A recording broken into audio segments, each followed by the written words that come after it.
Okay, just hold on here. We're going to get Dr. Camp 2 different sets of videos from here. So. Okay. All right, guys. So we got you going here with 2 of these. Can't see, I'll be dizzy. What happened is we still got both of these on here. Why are you here? What's the reason why you're here? Why? See, you don't want to take this course, right? How many people are finance? Right, you're finance, right? It's like, well, what do I need MIS for, right? Now, how many of you guys are accountants, right? Yeah, what do I need MIS for, right? How many of you guys are general management? Yeah, well, what do I need MIS for, right? Marketing. Listen, all this stuff is related. You know, again, let me tell you a story here. And, you know, I'll tell you lots of stories, and probably none of them make sense. This is my life, you know, over the summer. I get on an airplane, you know, and Dr. Camp's nice to me, he pays for this, and I fly into Linz in Austria, you know, Vienna, and, you know, get on a taxi, 100 miles, ride down there to this place. It's a castle, and the castle has, you know, it got flooded last year during the conference, and they had to evacuate it. You know, it's a couple 100 years old, and this conference is on NeuroIS, you know. It's on, like, training and how you can, I measured cortisol levels, you know, from your salivary glands, you know, inside here. If I stress you guys, you know, if I give, if you know, like right now you guys are all awake and you're looking at me and I got you sort of fired up, you know what I mean? I didn't come in here in a monotone and all that. Your cortisol level may be up right now a little bit because I swore, because I told a couple of dirty jokes, because I got your attention. Because I have your attention, you're going to learn better. You know, that's what I basically measured, okay? So that's one application of MIS. So you're going to use it in medicine, right? Digital paper, digital records, right? You know, where are the records when you go to the hospital? You know, is it on that chart anymore at the bottom there, or is it in the database somewhere? And that's, so no matter what you do, ladies, gentlemen, I said ladies because you said you're accounting, right? You know, the best thing you can do is to have a double major or have a major and a minor. The world's your oyster. If you go work for KPMG and you have a degree in accounting and you also have an MIS degree, when you do your audits, how do you think you're going to do the audit? You're going to do it on pencil and paper, or you're going to have to go into the computer? You're going to have to write some Excel macros in order to show material misrepresentation, right? The more tools in the toolbox, the better off you are. And so, you know, again, how many general management students do we have? You know, well, how many do we have in the whole school? 500 of them. How many MIS students do we have? Maybe 100. No, we don't have a lot. Camp gets mad. He wants you guys because you're putting 500 seats in a body there, 500 bodies in a seat. You know what I mean? You're paying. That's more tuition that's coming in for them.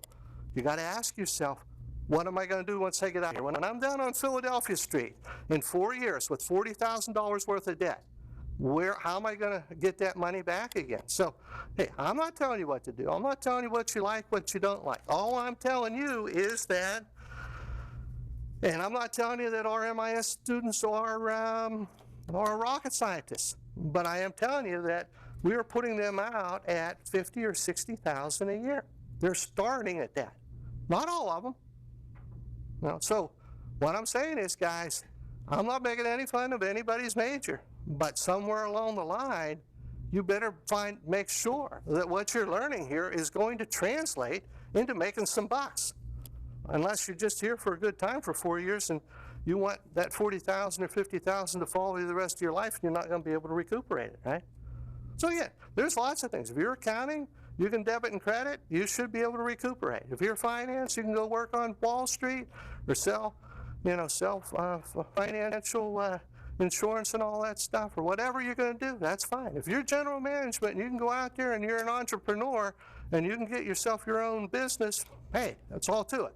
But I'm going to tell you right now that MIS or information systems or a computer-based information system is going to be used in no matter what you do. It's in banking, it's in education, it's in putting rockets on the moon or whatever you want to do. It's called a CBIS.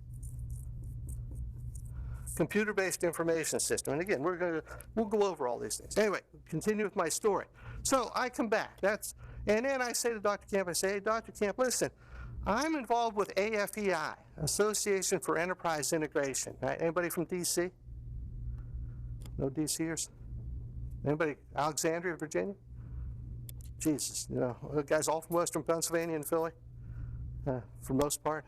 Anyway, so we get down there, and there's a conference on enterprise architecture, and we've got two sets of people in the room, and they're talking about, you know, there's people there from binaries, people there from KPMG, there's people there from the Department of Defense, from NDIA, and you know, these are all CEOs and chief information officers in this room, and they're having an argument.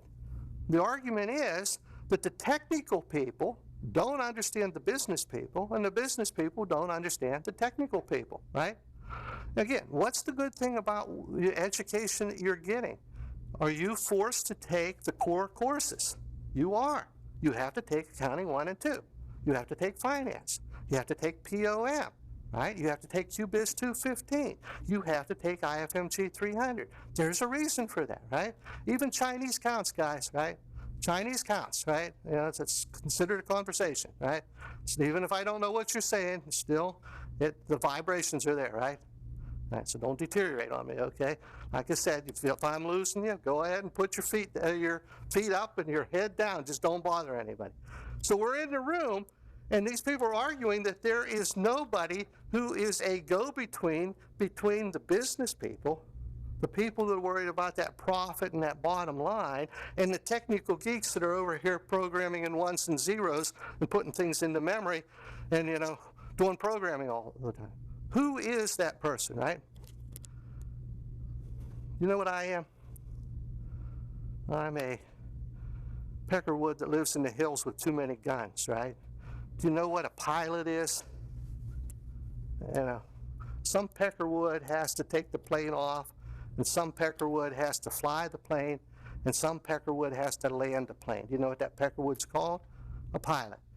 Who or what is a person who is a go-between between the extremely technical geeks in electrical engineering and computer science and the people over here in business? Anybody? One guess. What's this course? MIS, Information Systems. Right? Is anybody MIS in here? Yeah, okay. You understand it all? Did we give you this talk before or whatever? What we're saying is you can be a systems analyst, and that's one of the things we're going to get to here on this. Systems analyst has to understand how the business works, how accounting works, how finance works, how general management works, how marketing works, and then they have to go over here to the geeks that are writing the programs that are going to, you know, write an application that's going to, whatever, keep track of the debits and credits or whatever the accountant wants to do. That MIS person, that systems analyst, is a person that can do that. If you understand the business processes and you understand, you know, a little bit of what the MIS people are doing over here, and this CBIS, what's it composed of? What are the major components of a CBIS? Again, it'll be on the test. I'm not wasting your time totally. What makes up a CBIS? Computer-based information system. Anybody know? What do you got in front of you? You got to have hardware. You got to have software. You got to have data. You got to have people. And you got to have policies or procedures, right? See that? That's a CBIS. Again, it's in your book. You don't have to write it down, you know.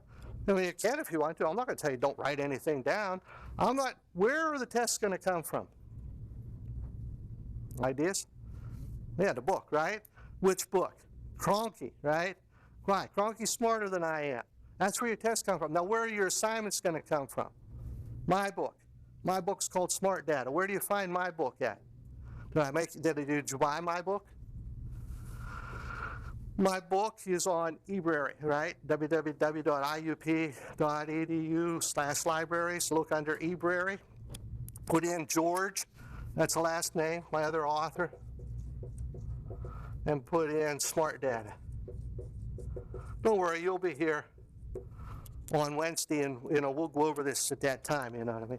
But here again, I wrote a paper. I gave you a bunch of PDF files, right, at the beginning. You read those PDF files, that's where your rubric is, right? Let me repeat that. For that first person, it uses that R word on me. Usually that's the seat right there, May not be you this time. That was the seat last time. You want a rubric. Well, rubric. Did you read my goddamn papers? I put 20 of them there. Took me my whole lifetime to write them. Did you take the time to read them? If you did, there is a thing called the scientific method. What's the scientific method involved in? I'll go over, I'll put it on the board on Wednesday. You got to have a title, got to have an abstract, keywords, introduction, right? Results, conclusions, recommendations. You know what I'm talking about? Future issues. Have you guys ever written a paper before for anybody? How did you write it? What was the rubric you used? Why would that rubric be different than this rubric? Why do you need a rubric? How do you even know you got chromosomes? Huh? At any rate, here's the CVIS. Do you have hardware in front of you? Yeah, right? Got the computer, you got the screen, right? Do you have software in front of you?